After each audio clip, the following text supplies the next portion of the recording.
Meron na ba kayong bundok na napuntahan dito sa Zambales na may magandang view, walang bayad, at may masarap na kainan sa tuktok? Hindi ito basta madaling puntahan pero sa konting effort, baka ito na ang next destination na hinahanap mo. Tara, samahan niyo ako ulit mamasyal dito sa Zambales, at sa video na to, tara sa Mount Kalipungan ng Botolan, Zambales.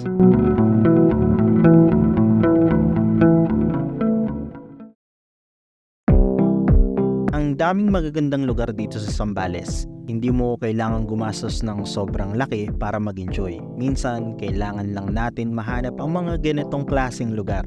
Sa pamamagitan ng Google Map, nakita ko itong Mount Kalipungan na may napakagandang view sa internet. Kaya pagdating ng hapon, naghanda kami papunta ng Botolan. Madali lang naman puntahan ng Kalipungan dahil available naman siya sa Google Map. Siyempre, kasama ang aking YTX at 2 taong ko nang naaasahan.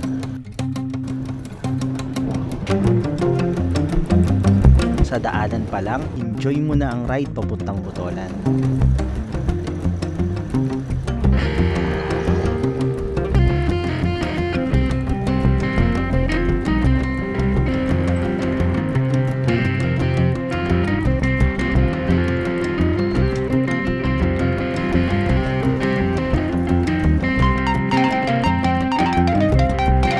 Lumagpas kami ng konti para makita ang ganda ng view sa Bukaw Bridge. Nasa kanan kasi ang daan papuntang Kalipungan.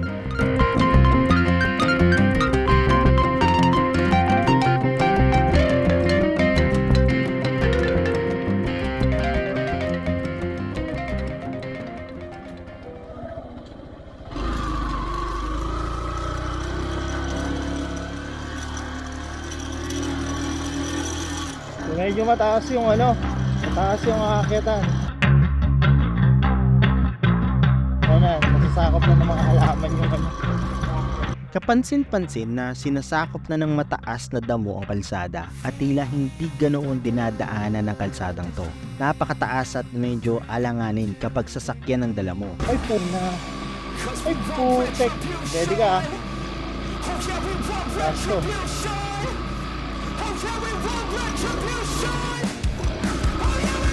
Taas!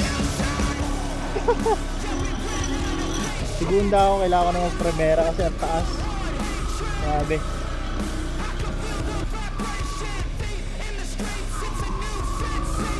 Doon. Meron pa isang mataas ha. Primera na ako. Uy no, taas na. Ito, mabato-bato. Buti na lang, walang kasalubong kahit pa paano. Mahirap ano yun yung mga sasakyan dito, iakyat. Kasi pag may nakakasalubong ka, mahirap. This land is under protest. This land is under protest. Ayun, may mga marka ng sasakyan. Nagulat ako, pagdating sa taas ay may nakaparadang sasakyan. May sasakyan daw oh.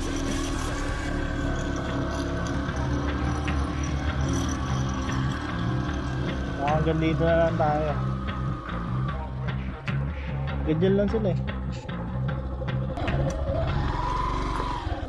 Walang parking fee May mga tao dito, na pala sa pero taas, eh. dito na madalas iniiwan ng mga motor dahil ito na ang dulo ng kalsada. Walang bantay kaya park at your own risk.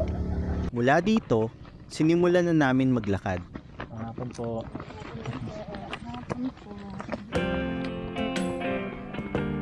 So may lakaran.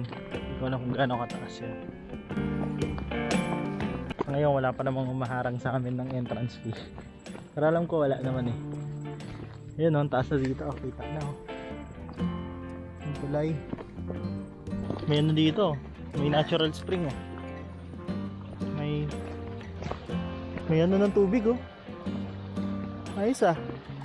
Mataas tong napakataas itong lugar na to pero may continuous flow ng tubig. Oh. Saan nagagaling to? May natural spring sa ano. Merong mga bahay doon. Yun. Yung ayon doon sa pagkabasa ko may mga bahay diyan oh. Parang government project siya. Pero ayan, may bahay. Parang housing project siya ng gobyerno na hindi natuloy kasi nagkaroon ng dispute, nagkaroon ng land protest, parang may naglabas ng titulo, oh ba't kayo nagaganyan dyan, Saan love?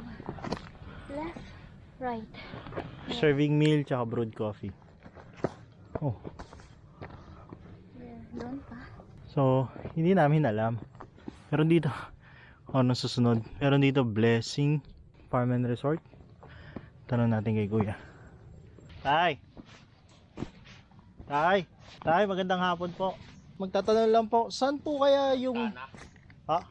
Boss, tatanong lang po, saan po kaya dito may overview? Diretso lang? Overview po. Diretso lang po. Sige po, thank you po.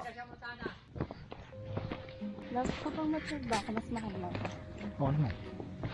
Ngayon na medyo immature ka, yung pa kayo mature. Minsan immature ka, lalo na pag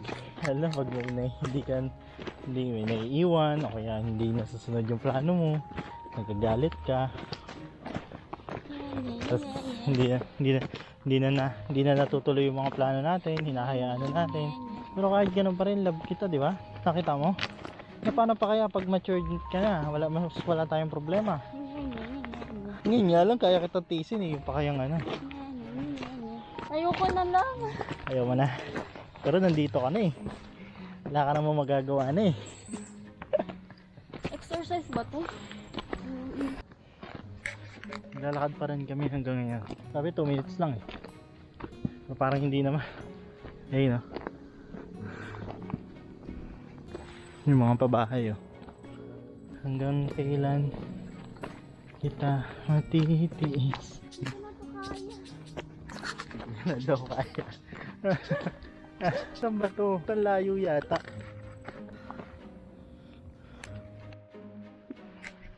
Ayan na, sabi. May nakasalubong ako kanina, sabi daw. Malapit na daw. Ayan. Tumunta na. Oh, tapos may nakita akong power line. Stig, may power line dito. Ito na, mukha nasa tok-tok na kami. Kasi pantay na eh.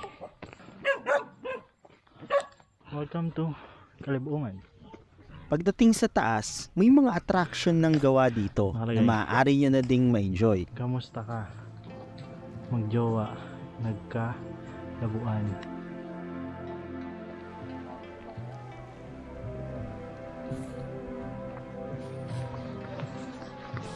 Merong mga umakit doon naman sa kabila. So may trail dito sa kabila. May trail din doon sa kabila. Ewan ko kung may bayad yun. Say Hi. hi.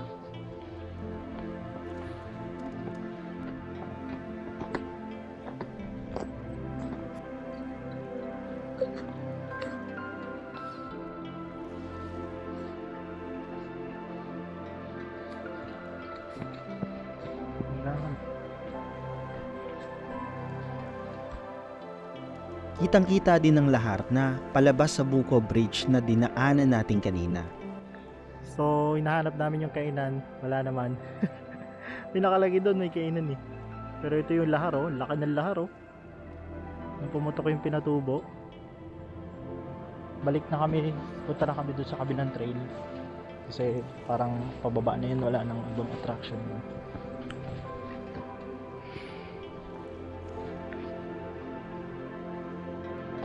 Naman sa kabilang ano. Meron pang kabilang sa may ano pa yun, may isa pang daanan doon. Sa pataas na. Laki ng laharo. Ginawa ng pinatubo. Hindi ko lang alam kung pwede mag-camping dito kasi wala pa kami nakikita magka-camping. Baka merong pinaka-campsite dito pero hindi lang namin alam. Pero as of now, wala akong nakikita. Nakikita ko lang ay bote ng pale pilsen. Mukhang may nag-inuman dito ah.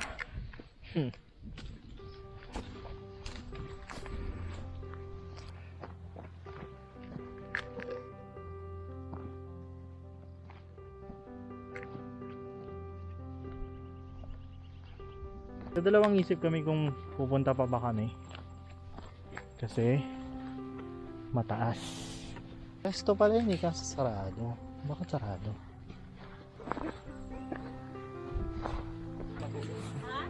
Okay. May bilihan ba dito ng pagkain? Ay, kayo Ay. ba? Kayo. Dito. Yun pala eh. Ito pala eh. Ika. Ito. Okay. Parang sarado. Ayun. So, yun. Dito sa mismong pinaka-sign ng I Love Montana. Ito pala yung parang kainan. Pwede kayo uminom kung gusto nyo. May wifi din. Sarap tumambay dito, hindi mo lang madadala yung motor mo dun sa sa taas. Natales kung pwede naman kung kaya mo.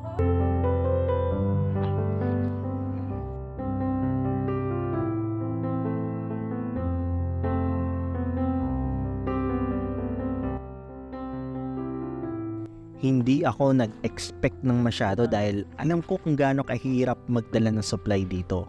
Pero nagulat ako sa sarap ng kanilang serving. Tutuwa ako kasi for 99 pesos ang sarap ng talaga niluto nila.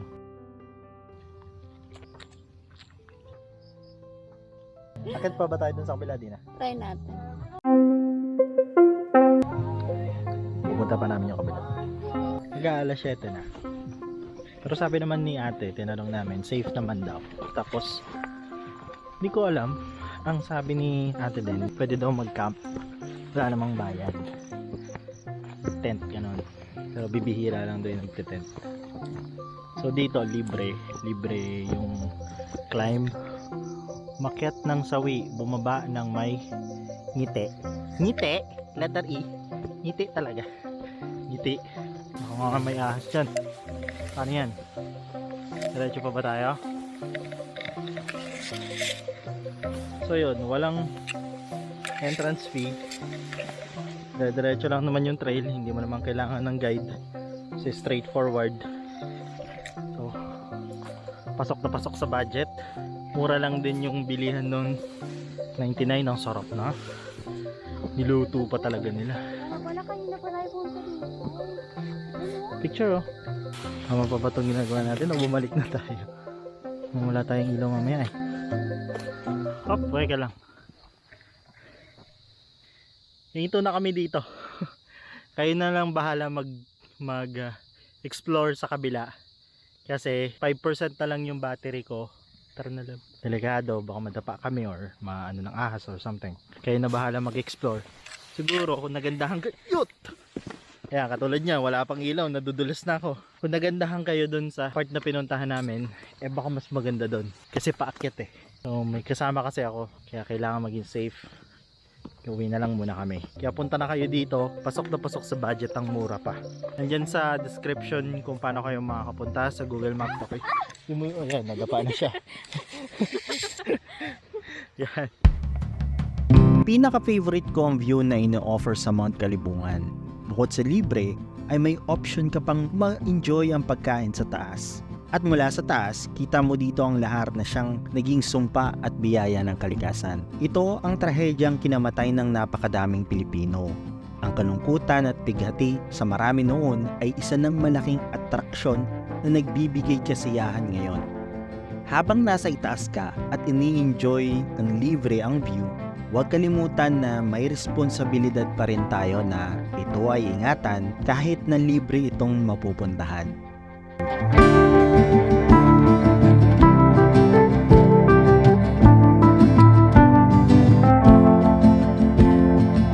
Marami pa tayong pupuntahan dito sa Zambales, kaya kung nagustuhan nyo ang video na to, baka magustuhan nyo din itong suggested video sa channel ko.